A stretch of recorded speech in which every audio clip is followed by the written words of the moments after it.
Hey, what's up, everybody? Welcome to Dad's Expensive Hobby. What's up?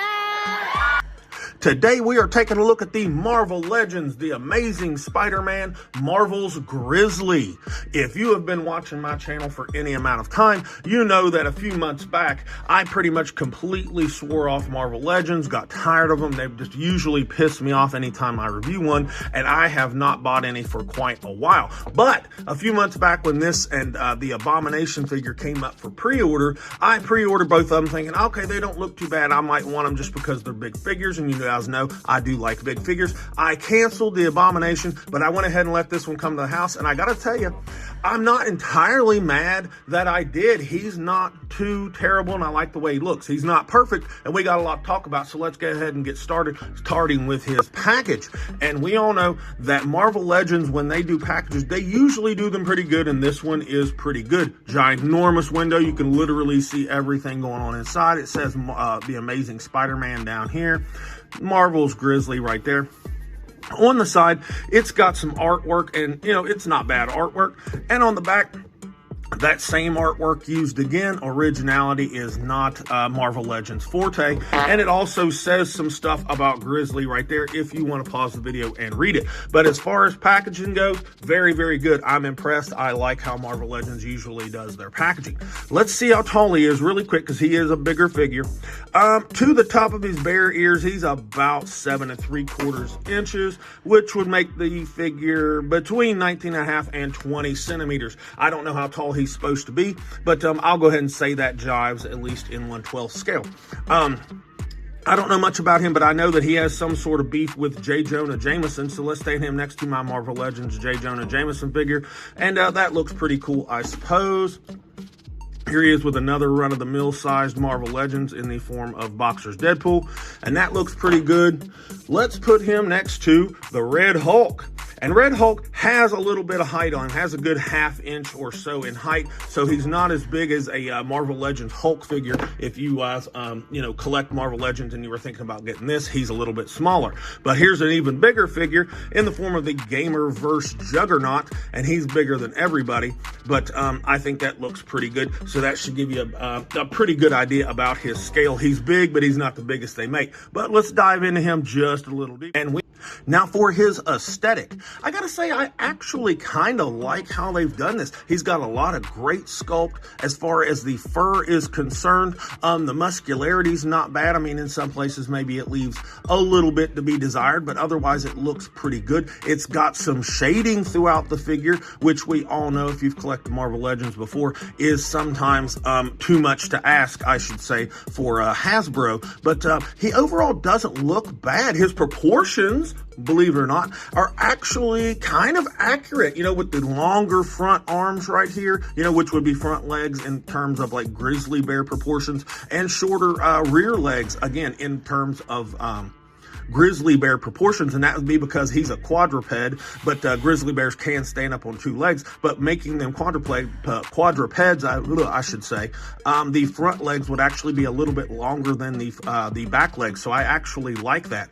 As far as like the way he came in the package, for some reason, this piece back here and this piece right here were not on him, and I don't really understand why. I'll show you what he looks like, if you just popped him straight out of the package.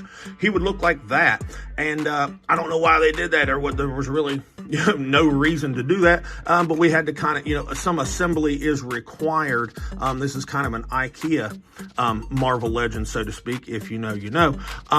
So I don't really know why they did that. It's not a big deal. It goes back together, pretty easily, and comes together pretty easily. It's just, I guess that's the way they did it. Now, I want to talk about this face. He comes with 2 heads, but we'll talk about the other one here in a minute. This one looks really weird. It kind of looks like the boyfriend from Midsommar, the one that they put inside the bear suit and burn alive. I'm getting that vibe a lot from this face right here. If you've seen the movie, you know what I'm talking about. But it's done pretty well. The face looks really, really good. The teeth look good and stuff. I know this is supposed to be like a bear suit or something like that, some kind of robotic kind of thing, I guess. So does the mouth kind of open the way like an Iron Man mask would or something like that? Somebody tell me down in the comments if like the head would just move back and then there's his face. I don't know, but you know, it does look pretty cool. His claws and stuff look really good. He comes with some extra hands. We'll talk about those here in a minute, but these hands right here are just a straight up, you know, bear paw, but they're done pretty well. Claws look really good. Claws on the feet look really good as well. Bottoms of them, they actually put like some toe pads, but then right here they just kind of shit the bed as far as aesthetic and just kind of turned it into a plastic bottom foot. But whatever. Overall, he looks pretty good. He's got a little bit of bear pot belly, I guess. So I wonder when we start moving him around how that'll look. But overall, I mean, I don't really have any strong complaints about the aesthetic of this. Okay, now for accessories, he gets some stuff, but I don't know how like functional all of it is, but let's just dive right in. He gets 2 different head sculpts. You have seen this head sculpt already, you know, when we've been looking at him in the video, and I like it. It's done really, really well. The last few years, Marvel Legends has really been nailing head sculpt as far as I'm concerned. And he also has the fully grizzly bear head that I like pretty well also. Not quite as much paint on it, just a little bit around the eyes, but the paint that's done on the teeth and tongue inside the mouth is done really, really well. I like it. And the jaw articulates, so that's pretty cool. Doesn't look very good when it's kind of closed, kind of looks kind of stupid or whatever, but when it's open, kind of menacing and looks pretty nice. He's also got 4 different hands. No 2 of any of these hands are actually the same. He gets these paw hands right here that look pretty good, and they're just claws for some reason. And then these other 2 hands right here that actually have fingers that are just grippy hands. Somebody tell me down in the comments why it kind of changes back and forth from just all claw to having fingers. I'm not really sure, but these look good enough, I suppose. He's also got some piles of gold. He's got a literal just pile of gold right here. The plastic is okay. I can't really, unless they wanted to just paint them all like with a gold paint. I think this will work. I mean, it's a little marbly or whatever, but no big deal. He's got a stacked up pile of it that looks pretty good, and he's got a single just gold bar that I'm assuming one of those gripping hands can hold, and it looks pretty cool itself. And lastly, he's got this little bag that, you know, like bank bag or whatever, and the texture on this part right here is actually really nice. This actually kind of feels like a material that some sort of bank bag, you know, may be made out of. It's got a little zipper with a lock on it. Looks cool. That's done pretty well. Could he have come with other things? I don't know. I don't know that much about Grizzly, but this is what we get. Now for his articulation, it's actually not too bad overall. It's actually a little bit better than a Hulk figure, but let's just get started. It's definitely better than this big guy back here, but we didn't buy him for his articulation. But the head right here, it's going to look down just a little bit and up, and it's going to move to the side a little bit, and I'll pop the head off and show you. He is on a double ball peg, but the way it's oriented, for starters, it is sticking straight out in front of the figure, you know, and I understand that's to put a bear head, you know, on it. And it's a decent ball peg, kind of a long peg with a decent sized ball on it. But just the way that they've shaped the head, it's kind of that eggshell kind of shape to the head. That's been kind of a theme here lately. I've seen that on several different figures. That doesn't allow to actually fully utilize what kind of range of motion a double ball peg can offer you. So it's still rather limited. So it was basically a poorly executed double ball peg. But this is a big, you know, kind of chunky figure with lots of big stuff going on, you know, with the traps and the upper back going on behind the head of the figure. So you weren't going to get too much out of it anyway. The shoulders, they come up to 90 with no problem, so I like that. No problems there. This is kind of soft plastic, and if you did a 360 with these arms, why would you do that? But you could. It will knock it out of the way just a little bit. No butterfly in here, so they are definitely not coming across his body.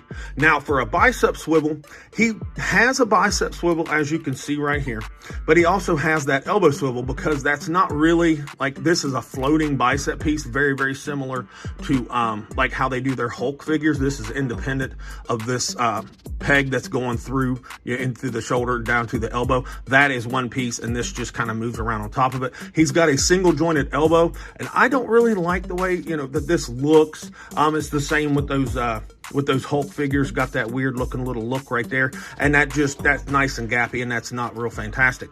Range of motion for the elbow is about 90 degrees. This is a big old huge arm, so that's, you know, to be expected. But like I said, they've got that range of motion there. So you could probably overlook it if you were posing and kind of situated him in like a diorama or something to where that's not super duper noticeable. The hands and wrists are just a hinge right here. So you're going to get tons of range there. And of course, your rotation. Now in his abdomen, there is just a abdominal break right here, and that is on a double ball peg, and it will lean back pretty good, but then you get that shelving right there that does not look fantastic. I don't know why they can't sculpt around that. I don't understand. And it'll come forward very little for you, and you've got some shelving right there. You definitely will get your lean and your twists and things like that. And that is it as far as the torso. There is no abdominal like twist down here or a ball peg or anything. So that's all you're getting right there. Now for hips, he's a grizzly bear, so doing that right there doesn't bother me. I'll take that. That's greater than 45 degrees. Hell, there are some SH Figuarts Goku figures that can't get this level of split, so that's not that big a deal. Now, his front kick. Did you hear that? That sounds bad. That sounds like something's catching and grinding, and I don't like that. Over time, that'll probably wear something down. About equal to a Hulk figure as far as front kick. This is firm little grizzly booty back here, so you're not getting any kickback. He's got a thigh swivel that works just fine. He's got a single jointed knee, not the greatest range of motion in the world, but that Juggernaut figure doesn't have great range of motion either, but there it is. It's single jointed, and I do kind of like how they do that, so in the front it looks pretty good. I'm not really a big fan of that insert molded kind of look as far as inside the joint, but there it is. No shin swivel. Ankles are a hinge. They will come all the way down. They will come all the way up, and you do get some rocker out of it, so that's pretty good. There are peg holes in the bottoms of the feet and no toe hinge. So overall, he moves better than I actually expected him. Okay, final thoughts on Grizzly here. This isn't a bad figure. I don't regret purchasing it. Will I keep this long term? That's a coin flip. I don't know. I do like bigger figures. He's not quite big enough to fit my personal definition of a big figure. To me, a big figure is 8 inches and above. I don't know why. That's just a number that kind of fits in. Maybe it's just because the Marvel Legends Hulks are all 8 inches and him at 7 3/4. I don't know if I'll keep him in that category. But he's not a terrible figure. He's one of the better Marvel Legends I've fiddled with in quite a while. I will give him, for Marvel Legends, I'll give him a B- because his aesthetic is pretty good, and there's paint on him, and he does come with some nice accessories, and he moves a little bit better than I expected, so I think a B- is more than fair. Buy him if you want him. I will not kind of tell you not to, if that makes sense. But anyways, like, subscribe, comment. This has been Dad with Dad's Expensive Hobby, and I'll talk to you all in the next one.